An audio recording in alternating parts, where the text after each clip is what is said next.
Welcome to the Simple Minds podcast, where we look to empower and encourage real conversation amongst men everywhere by unpacking topics on self-help, philosophy, and business.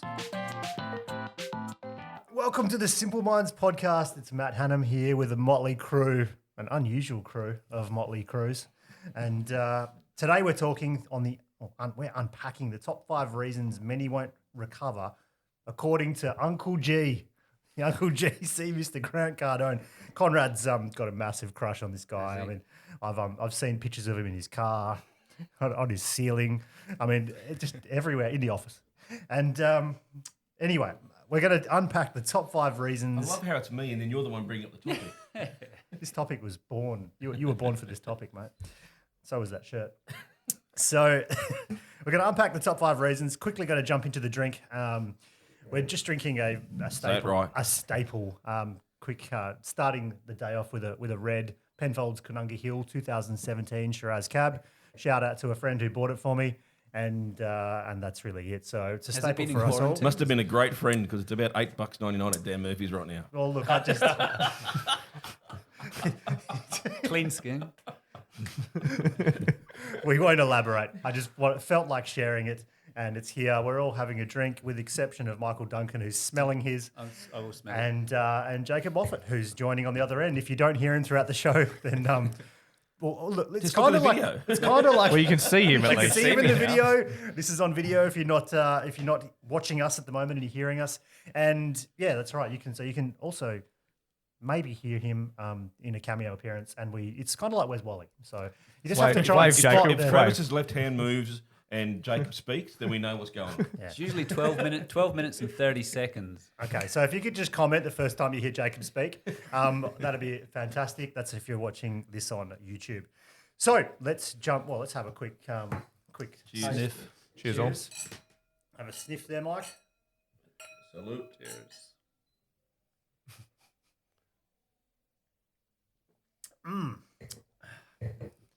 Tastes cheap. Here's what it is.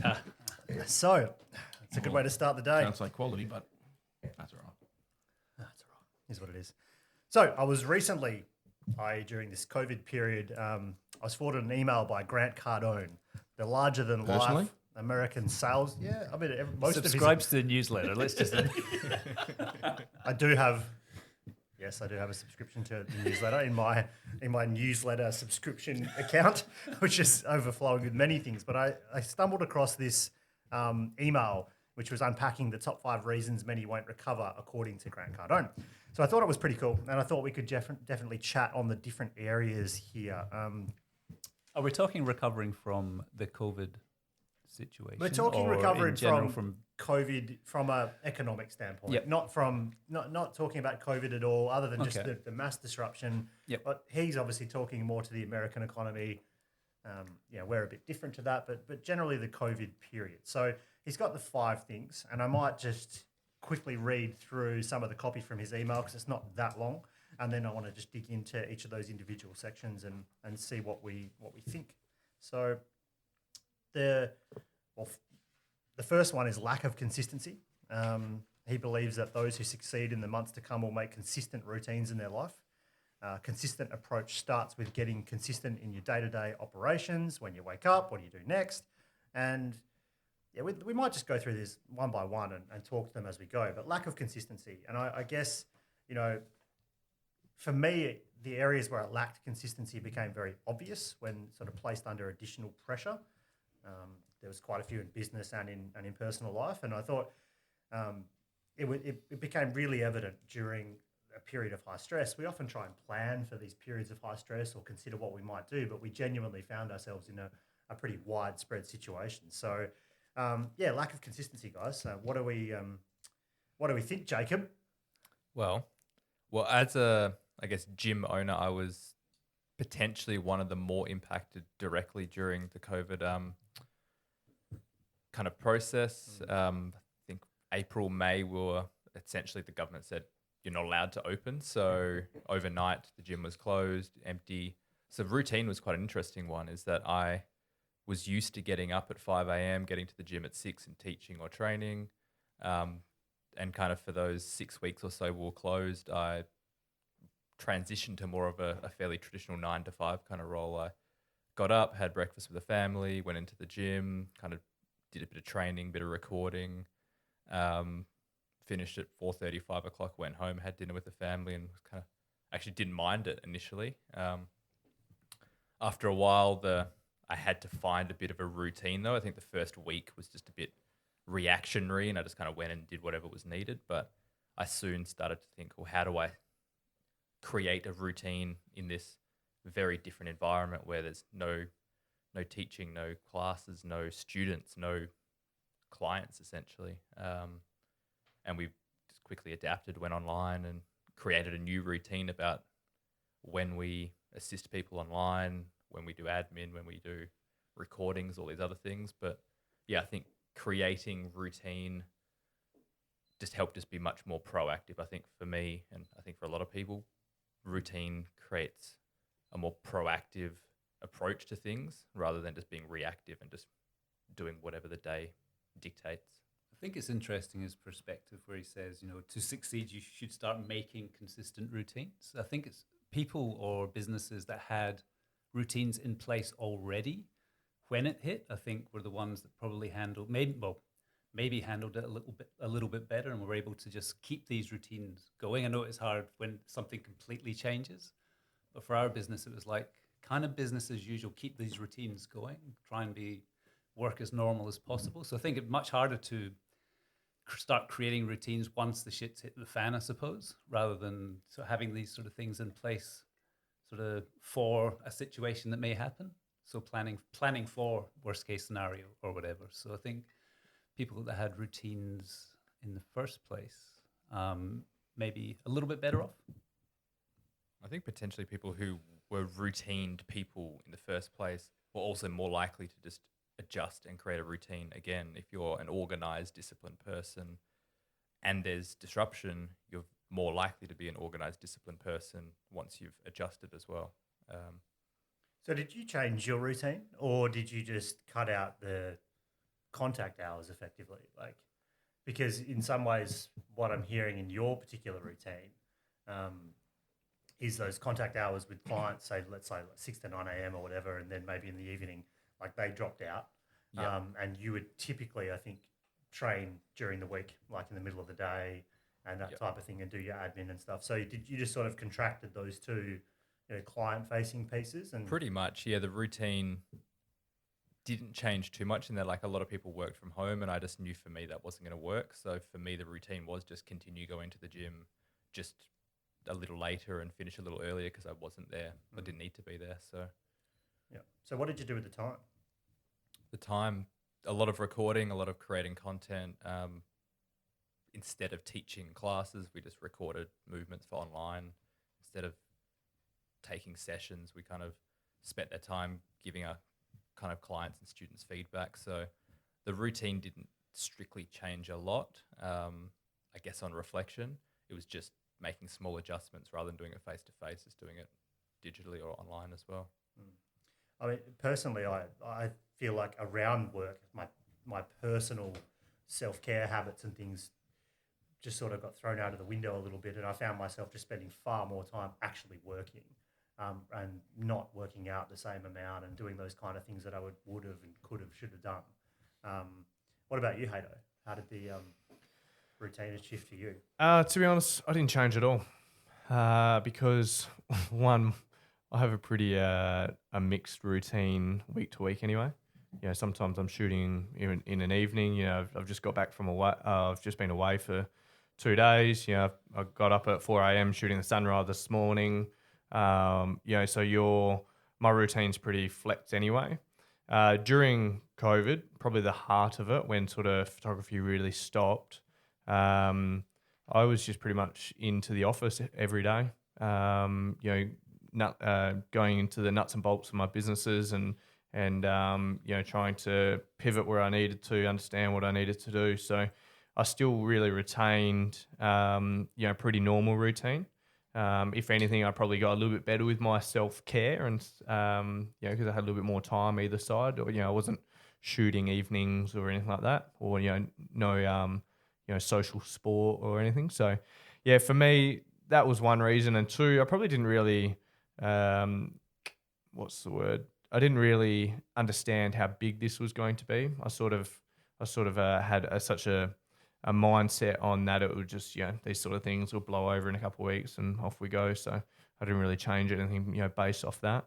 But that's where I guess, I'm lucky enough that we still traded through it. We're still busy all the way through because our offering is diverse, so it still gave me enough to do. So it didn't really change very much, to be honest. How did the client communication go in that time for places like Optus and stuff that you do obviously work for? How did you keep the same sort of communication, or did you kind of up that level? Probably the same. It just more went onto Zoom and digital platforms. I was having initial meet and greets on Zoom, which is totally fine now, but which is actually quite nice because that's progressed. So I don't have to drive 40 minutes for a meeting and then meet with them and then drive 40 minutes. Like they're more than happy just to do it on Zoom now. So it's actually like a really good benefit that's come out of it because it's given me a little bit extra time either side. So obviously in the time, some clients drop off, some clients, increase their spend. It's just probably the same for me, to be honest. So the next point that he raises, I'm going to just chop you there, Conrad. I know you're about to jump into something, but I'm sure you can talk to it in the next point. But he talks to normal actions. I was going to point to the next point because we're dragging on. Would you like to have some awkward silence and a pause at the moment? The next point is normal actions, and doing anything in life that is, I guess, considered normal will only get you average at best. And I guess in my perspective, I felt like there was a lot of people that were just sort of having a retreat and a break at home. What do you think about, taking normal actions during a time like this, and perhaps what did you do different, or what you perceive as different to what many people were doing to try and turn it into a situation where you can perhaps benefit rather than it just being all negative? I think going to work was abnormal. I mean, we just kept everyone in the office. So what's a normal action in that time frame would be what everybody else is doing. We maintained our office structure. We had one or two people work from home because of medical reasons. And we just, we're similar to Trav, we moved all our meetings onto Zoom or Teams and have kept most of them there, and it suits me down to a T. So I think that's abnormal, given what everybody else is doing. So I don't know. What's normal? I was going to say the definition of normal. Who's your normal? Jacob's normal? I'm talking average. So when to yourself then? Sort of it's talking about average. I mean, if you talk about... So what's average action in a case or a response to a pandemic that we've just had? What would be the average response? Holiday. How's that average? No, just how people, like what Matt said, that people just saw it as like, oh, well, I can't work, I'll just go sit at home, rather than, okay, if you're not working or you get laid off. What's that? Mentally switch off. I think, a lot of people mentally switched off, innit? So that would be, that's what we'd be calling normal right now. Yeah. Yeah, okay. To an extent. I mean... Didn't do it, so I don't know. I didn't ask you that. I said, what didn't you do? That wasn't I didn't do normal. No, exactly. So what did the funny you do? thing is you did do normal, but it was the abnormal at the time. Yeah. Yeah. But I think that's what the reality of this is. I mean, none of this is new and none of this is really specific to a pandemic. I mean, it's the areas that you go into are all about success. I mean, defined by product production. So, when I looked at the list when you sent through the thing, I mean, I know he's framed it around the COVID stuff and, which is fair enough. But it's not new. I mean, just going consistency and all that type of stuff. Just going for clickbait again. Yeah, of course. Shout out to Grant Cardo. Matt opened the email, didn't he? But it is, right? I mean, you'll go through the other areas, but this is just what you talk about with relation to performance. It doesn't discount it. I mean, for someone listening or watching, it's like, okay, it's a chance for reflection against what they did over the last couple of months and work out, where they... We know what the normal did. Well, if you didn't, you asked the question 10 seconds ago. Now. What did the normal do? I mean, I told you what the normal did. They had a holiday, effectively. They bought a lot of toilet paper. They No shit, they bought a upgraded lot of their stuff Netflix. online, man, because bloody hell, those online retailers and particularly the companies I hold, mate, they went through the roof. Yeah, they're still trying to They're deliver buying it. it. It wasn't just toilet paper, it's fucking everything. God knows these houses are going to be full of shit. Well, you couldn't even 60 buy monitors, like office chairs. We sold a lot online in pewter for COVID. But God, that was our best sales online ever during COVID. So I'm very What are they happy. buying, mate? toilet roll Hey, holders. just military items, everything. They reckon they're going to go to war with a couple of other pewter I armies. don't know, I doubled my sales online. But you couldn't get the shipping out. No, but that's what people did, man.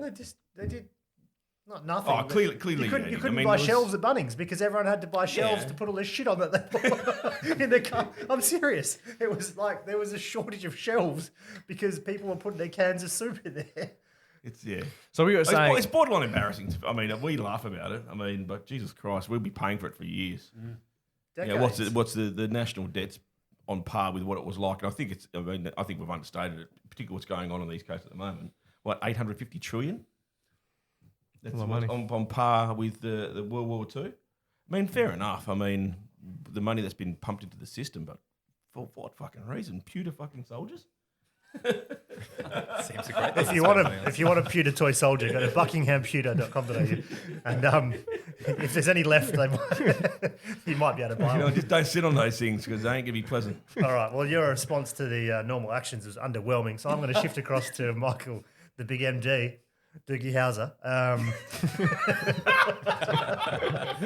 Doogie Howser. That name hasn't popped into memory. Be old enough to even know who Doogie Howser is. Him, he's older than me. Oh, you mean me? You could have gone George Clooney from ER or something. Nah. Well, George got hair, bro. This is Doogie Howser. He was like 14, wasn't he? He's like a primary school Probably a student. crackhead, wasn't he? Are we talking normal actions or are we moving on? No, to... we're moving on. So we're going to Target. So no Target was the next one from Grant, which, as Conrad quite ingeniously pointed out, this is the same list that you could have applied to anything. Yeah. But at the same time, I guess there's two ways you could look at targets. Did you already have some that you could stick firm to despite the fact that there's a crisis and just repeg where you needed to? Or was there new targets, new sort of visioning and things put into place that you worked on? I mean, myself just reflecting on this because that's where this came from. You know, we sat down and mapped out what we could do if and when there was downtime, some additional things that we wanted to have completed within the next quarter, the next 2 quarters, so we could make sure that even if we had a dip in revenue, that we were satisfied that we'd effectively utilised any time that we had. So how did you tackle your, I guess, longer term targets and goals, and what else did you do in terms of the short term within the period? Yeah. Well, we had budgets in place and targets that we were aiming for.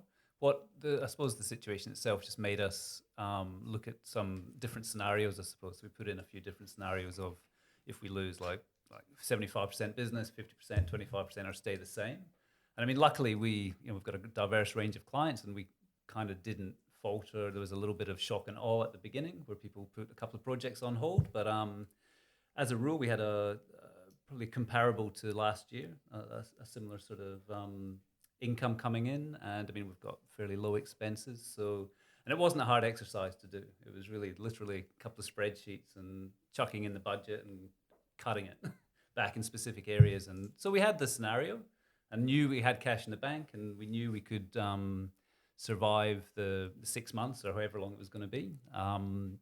So yeah, we were very lucky, very grateful in that respect to have had the cash in the bank. 'Cause I know if it happened maybe 10 years ago when I was sort of maybe a little bit lax in my planning and having a good accountant and having all the financial stuff in place, it could have been a much different story, I think, a bigger story. But you would have had more hair. 10 years ago, 10 years, no, it's been steady. Does anyone know what Doogie Howser is these days? Oh, hang on, it is Mike. Hashtag He grew up. Doogie Howser. Actually, I was at the barber the other day, and the woman said I looked like Ralph Fiennes. Who's he? He's Really? He's the dude from Harry Potter. What's his name? Voldemort. I don't think she meant the actual character Voldemort. I was hoping.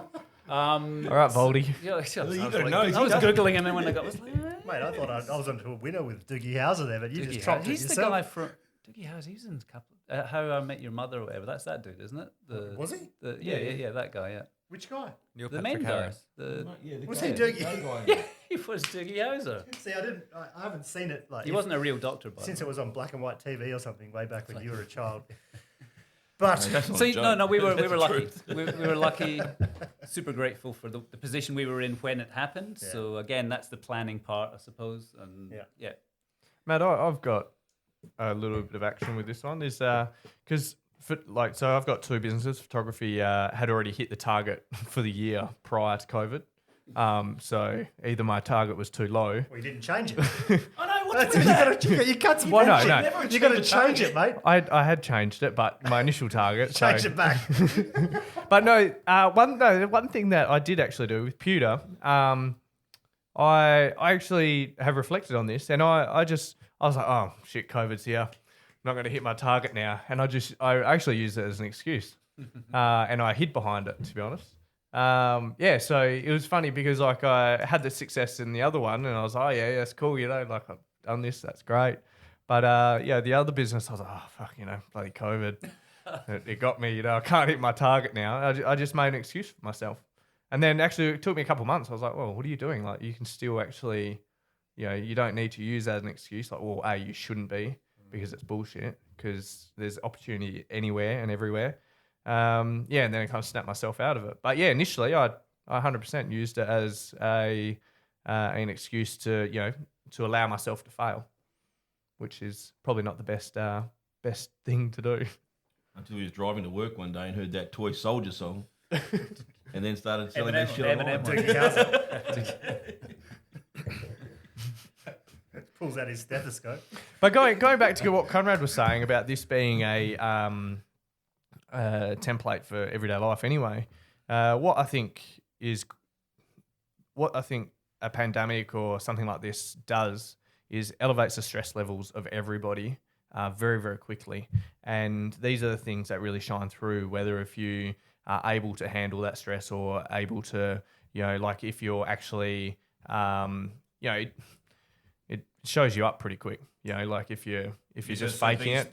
These things help you manage stress. Well, pretty much. Yeah. Give you stability, right? Yeah. Because if you've got some consistency, you're taking, you know that you're not necessarily just taking normal actions. You've got a target, and you can repeg, but at least you've got targets. If you failed in all those areas already, you're going to be struggling. In singularity, you're 100% right.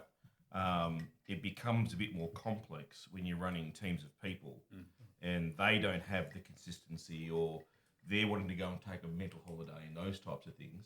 That becomes a problem, and I experienced some of that stuff. So what did you do to, either help your team or lead your team through that then? Told them they can take a longer holiday if they wanted one. So you gave them the flexible room? Yeah. Do the work or don't come back. Okay, so you went, no, I'm being serious here. No. Did you go a hard line downer, or how did you manage it? Well, contextually, I just came back from Indonesia and checked myself into quarantine. Sorry. And so I was leading from remotely as it was, but we made the decision early not to down tools and work from home. I just didn't believe the team was structured enough or disciplined enough to do that and still deliver on the responsibility we have to our clients. And thankfully, we had, our licensee went to bat for us and got us a dispensation to stay and work and stuff. So that worked out for us okay.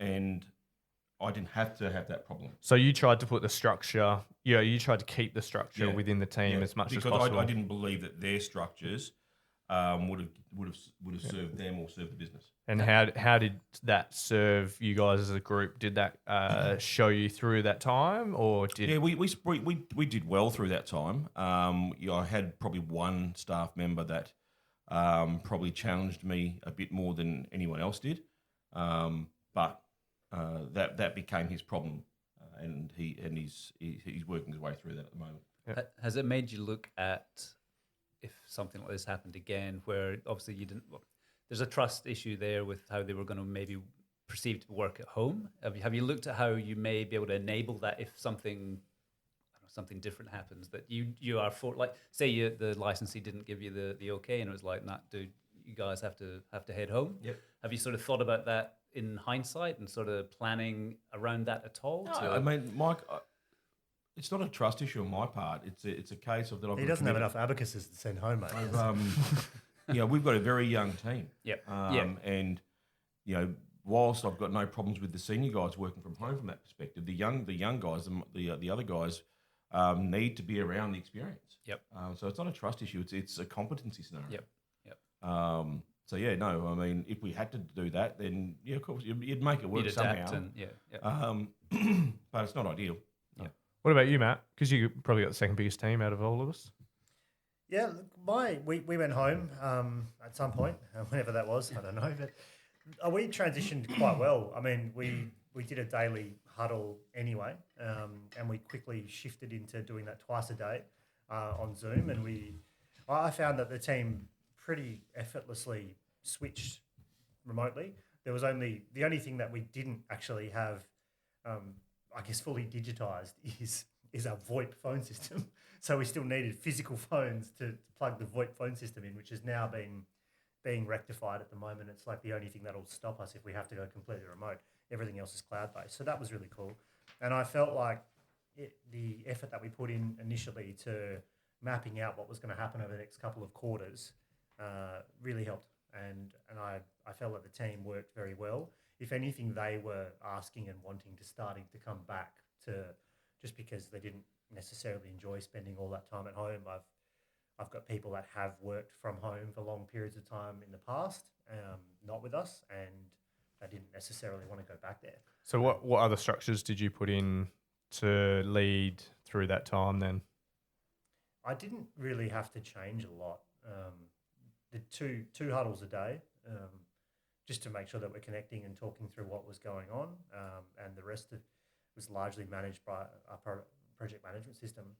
And to an extent, I put a bit of a call to action on saying that, what we are as a business may not be the case in 3 or 6 months. And these are some areas that we need, or we can choose to invest some time in to open up some other revenue streams and to provide us with a more stabilized and balanced income in other areas, because a lot of our clients are small to medium business, and they were all on the phone immediately. Some good, some bad, some left, some right, upside down, different levels of being able to cope with stress at the situation, and we were left not having a lot of control necessarily of what was going to happen, but we were able to service them pretty well, and our sort of typical weekly structures and monthly structures held up really well during the time frame. So I'm pretty happy with that in general. There's not much I would need to change in terms of a pandemic as such, other than it's hard to maintain the culture and give people enough time. And we did Friday drinks and a few of those things via Zoom, but it's not for me the same as it is when you're able to spend time face to face. There's another couple of points you want to get to. There is, mate. Thank you, Conrad. Are you like Bert, the guy that sits on the side of Judge Judy, just letting her know when it's time to... He actually I'll looks be like Judge him as Judy. well, eh? I'll be Judge Judy. So... Is it a coloured joke? Oh, it is, mate. That pink shirt is wild. It matches Hado's accent colour. It's my Bengal Tigers. So the last, there's actually two, but we won't talk about number one too much. But that's the call to action. That's his call to action. So let's knock that off now. The last one is no sales skills. And look, No, I reckon that's one of the most important. all right, Why? let's go there then. What do you mean, why? Just hit me. Give me the Conrad spiel. Are you kidding me? No, I'm not. He's just tick tock. Tell me why. I'm not going to say anything. No, I just got a bit surprised that that's what he wants to not talk about. I get it's Cardone's clickbait. I get that. But it's his clickbait for a reason. It's because most businesses can't survive without sales. And that's the problem we're going to be dealing with post-COVID and post whatever the government wants to hand out bloody dollars and cents wise. If businesses can't close, they don't have a damn business. Well, entitlement Absolutely. was the point that I was going to drag into that Well, the entitlement piece particular is point. what's caused the lack of sales skills. Yeah.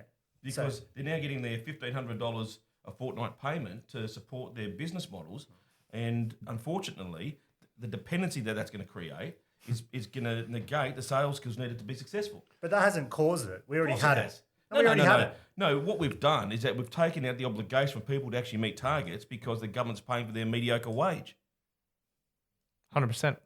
100% agree with you. You know, I got my car service the other day, and the mechanic, I asked him how he was doing. He goes, "Oh, crazy." And I said, "Oh, why is that?" He goes, "I can't get anyone to work because they're all on JobKeeper." Mate, So the cafes I go to are changing staff over like you wouldn't believe. It's embarrassing. yeah, So that is the single biggest reason why we as an economy are heading for fucking Armageddon. Well, we can't sell ourselves.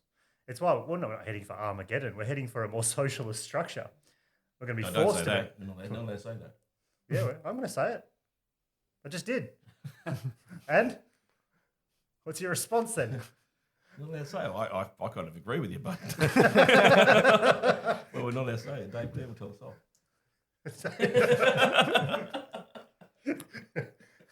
It's inevitable. Well, you interviewed Dave Clare. Oh, when in 2018? No, during your COVID break stuff, and when I asked a question about benevolent dictatorships, you guys chose to ignore the question. I didn't choose to ignore it. I didn't see it till later. And I couldn't spell benevolent. Which is effectively a socialist. I had to Google it. That's not what it is. Basically. Socialist in a sense, yeah. Well, it's more social than what we've got. But the issue being that we can't, we all have to sell ourselves, whether it's to an employer or otherwise. We're going to have to potentially spend more time freelancing for gigs rather than, paid work if we end up with this Armageddon, which you're talking about. And we're looking at what? We're in the middle of the eye of the storm right now. Yeah, it's the eye. That's the problem, mate. It's the eye. So everyone's running around spending money and doing stuff, but it's all about to go, uh-oh. Keep spending on pewter. Keep buying pewter. buckinghamputer.com.au/hato. He did say Buckingham Pewter. Buckminster. Are you sponsoring this episode? Absolutely. He is now. That's why the wine's cheap. The issue with the Armageddon, I know I'm a bit passionate about it, is because I think the thing that we've seen is that we've seen the accelerated acceptance of technology for everything, which is fine by me, but we've downplayed things like sales skills, which is the human-to-human contact, which is what is valuable. Now, I'm having these conversations in the office all the time. As a marketing company, all anyone wants to do is, can't you put 2 apps on there and make it digital so I don't have to do anything? No. You still Business will need. just run. Is that your millennial client base? No, that's the old. Yeah, that's the old crew. They don't want to know anything about the tech. They just want it to replace the fact that they have to do any sales activity at all. What are the Anything. businesses, mate? What Conrad's coming to visit. I'd either set up a What competitor. inspired money?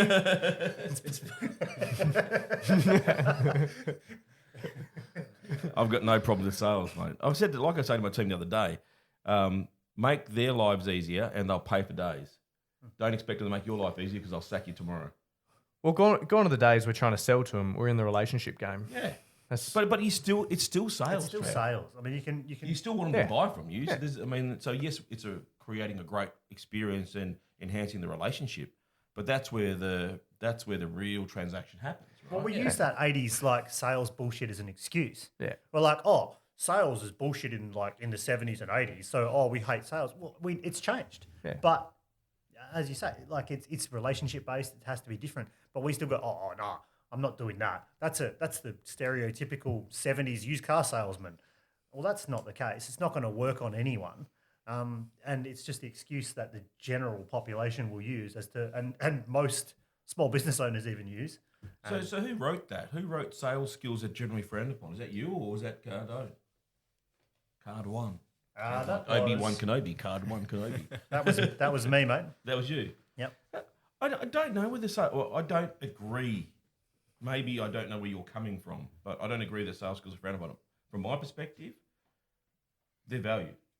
No, that's not what I meant when I was writing that as such. They are valued, but they're sales or building sales skills or, sales are generally frowned upon or not. Selling is Selling different to is frowned sales upon. skills. Yeah, sure.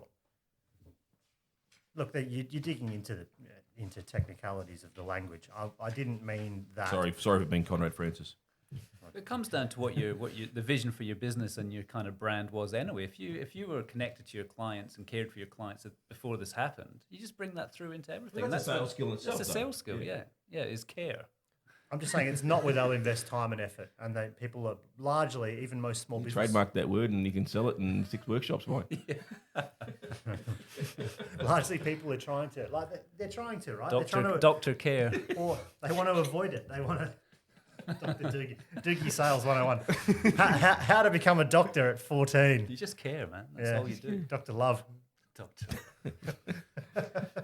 But it's what? It's okay. You're fucking missing the point. The point was they're lazy. You're the host, so if I'm missing the point, it's on you, bro. Mate, if you had brought your notes that you left at home on the countertop, Shut up. because it was a mess this morning and your domestic duties weren't up to scratch, then perhaps maybe you should just use your photographic memory to bring it back. But the point was that it's not generally where people focus on. They focus on having discipline and growing. It's typically the last thing that a small business is focusing on, but often one of the first things they'll try and hire someone else to do it for them. Yeah, well, you'd know more about that than me. I don't know. I mean, it's not something I've ever focused on last. Okay. Well, funnily enough. No, you made a pretty big statement there, and I don't believe Well, you don't say you've never witnessed that. You've never seen people doing that last. I'm not saying I haven't. I don't disagree with that. I've seen you're trying to plenty of throw it at people me. doing it. I'm saying I'm a small business and I don't do it. Yeah, that's not what you said. Okay. Well, no, you were trying to attack me, but I'm saying I've seen a lot of people do that. I've definitely Well, done I'm it. saying you would know more because you work with small business with them. I don't see it from my perspective. I've never not valued sales skills, or never not have the sales. I mean, I'm probably over the top on it. It's again a process thing as well. Yeah. It's having them all in place. Jacob. I was just going to say, funnily enough, we were very No quick. wonder he doesn't speak. We wanted to skip point 1 and have spent the last 5-10 minutes on it. No, let's not put that. There's no we in wanting to skip point 1. I wasn't trying to skip anything. I had a point on. We won't talk No, about. there's no point 6. What we spend a lot of time on in Hannum's board meetings on. Then. We skipped point 2, went to point 1, and I just had some thoughts on entitlement that I Your guess generation actually. This will be interesting. Go for it. in that I've experienced it both ways. As a business owner, I guess not too different to what Trav was saying. When COVID happened, it was all kind of. I had that moment of, poor me, how am I going to get help out of this? What are we going to do? Because I didn't have any cash in the bank. Very quickly, we ran out.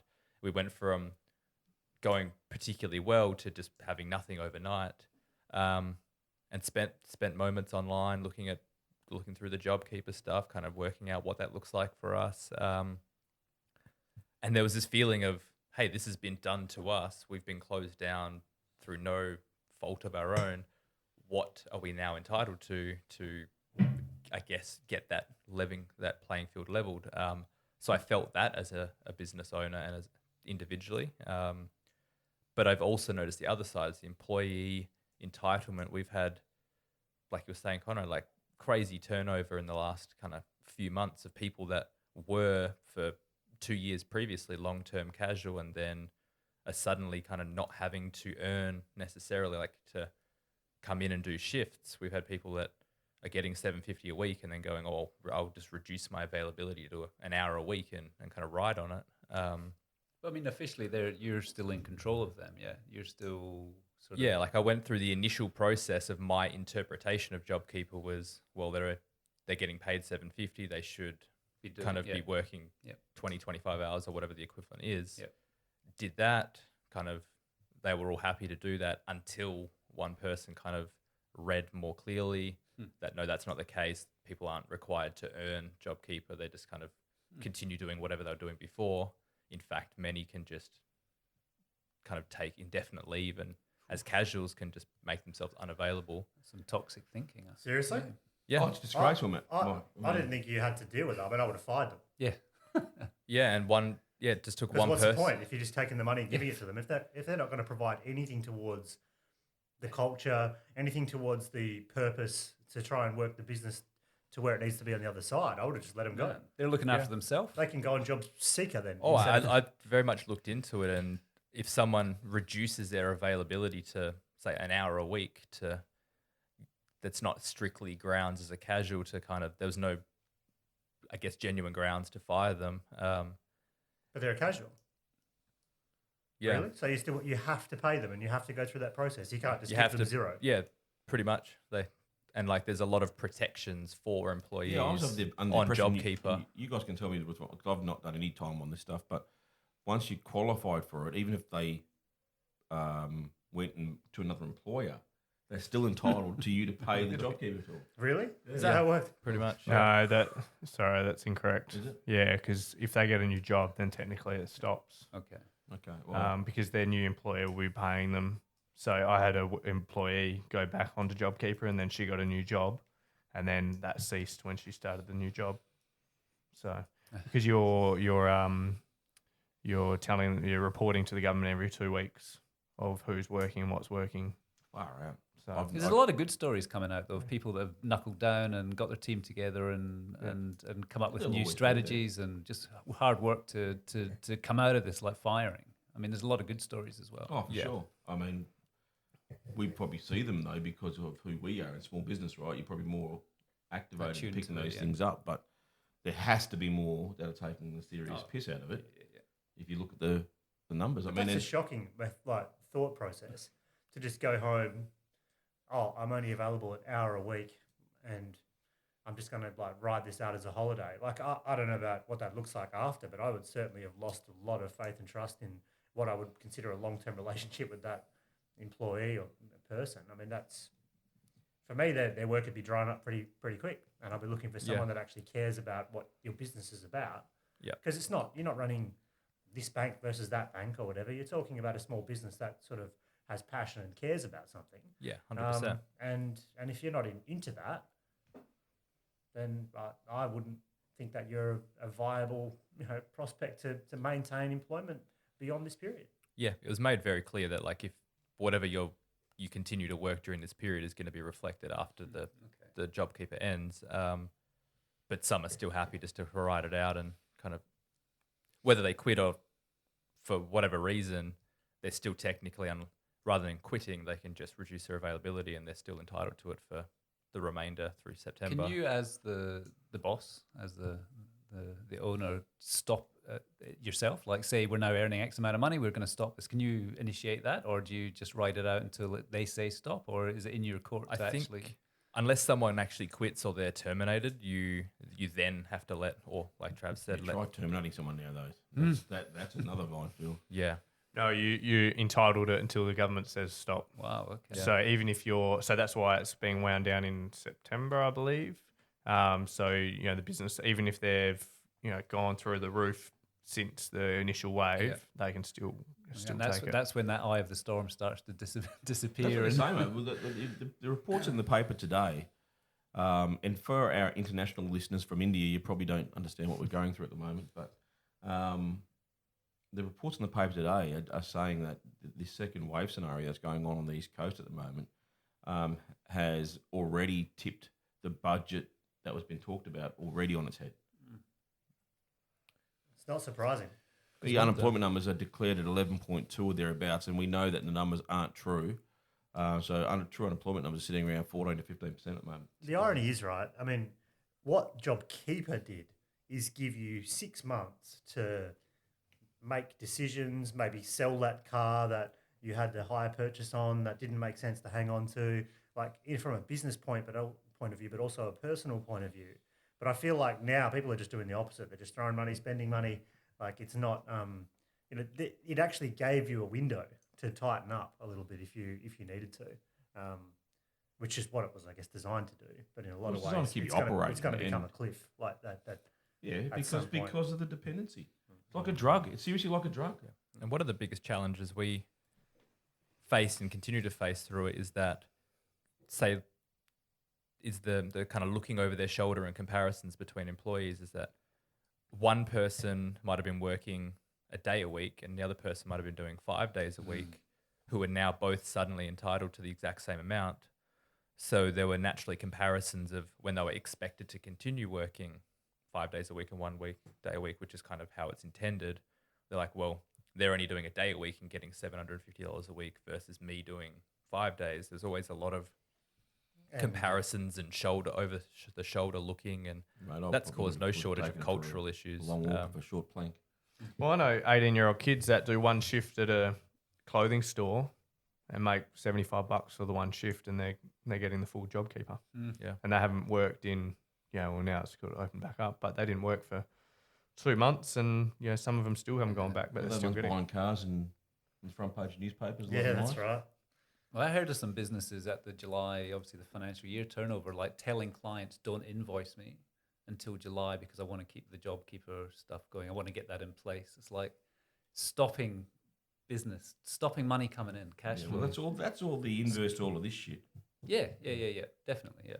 So it polarizes society a little bit. I did say to myself, and I had to pull myself up on it, like I felt sorry for myself because I didn't qualify for any of that help. No, you did. I know you did. True story. I mean, I had to catch myself because what the fuck? Wow. Seriously, like I'm thinking, like, why the fuck don't I get any money? I'm thinking, Then you punched yourself in the face, I hope. just about. Yeah, I think I lost a tooth. Cool. All right, guys. Well, I'm sorry, Mike. No, it's going to be an interesting 6 months coming up. It's going to be US election. It's going to be an interesting decade, mate. Yeah, Trump's on Twitter saying he wants to defer the election now until people can vote safely. Of course he does, because he's getting killed. The fact that Biden's dead, so if he's getting killed, then they're going to have to find 2 new candidates. I mean, he ain't losing that election. Mate. I don't care what anyone says. Grab the popcorn. But when you've got technology that can put voting online, you can have the election. Yeah, you can rig it too. Just like you can rig paper. You can't rig the election if it's online, mate. It's got to use blockchain tech. I know. I'm just teasing, mate. I've seen, mate, the technology for those things was developed here in WA. The technology for a lot of things was developed here in WA. The Wi-Fi was developed in Australia, wasn't it? Was that WA as I well? was having this conversation today. Hawkeye at tennis. Hawkeye. Yeah. Was it? WA? First tested at Hopman Cup several years back. But was developed here? Yeah. I like it. Very good. Couple of guys And on in that the note, apartment, hey? looking across at other balconies. I'd just like to shout out to our man Moff here. He I know. really contributed today. He's so at least he's on 4% fire. of this episode. That's fantastic. Well done, mate. Over-indexing. Overachieving. All right. Thank you, gentlemen. Number 3. As usual, guys, please like and share this podcast if you did actually like and feel the need to share this podcast. But no, we'd really appreciate it if you did. Hopefully you're watching this on YouTube. We'll be putting it there. And we aim to put them there more often. So hopefully we'll keep that up. And Netflix special coming up? the Netflix special's coming up right after Conrad's cameo appearance. On Judge Judy. On Judge Judy / Doogie Howser. So it's like it's a transition show. Judge where- Hauser. I like it. Yeah. Let's do it. Oh, let's get out of here. Let's get out of here. All right. Great drink. Thank you to the person who gave it to me. Ciao. Thanks for listening to the Simple Minds podcast. If you like our show and want to know more, then check out our website at simplemindspodcast.com. If you like, you can even leave us a review on Apple Podcasts or share this episode with a friend. The Simple Minds podcast is also on Facebook, Insta, and for those that like to keep things formal, LinkedIn. So follow us there if you want to keep up with the latest updates from the show. See you next week.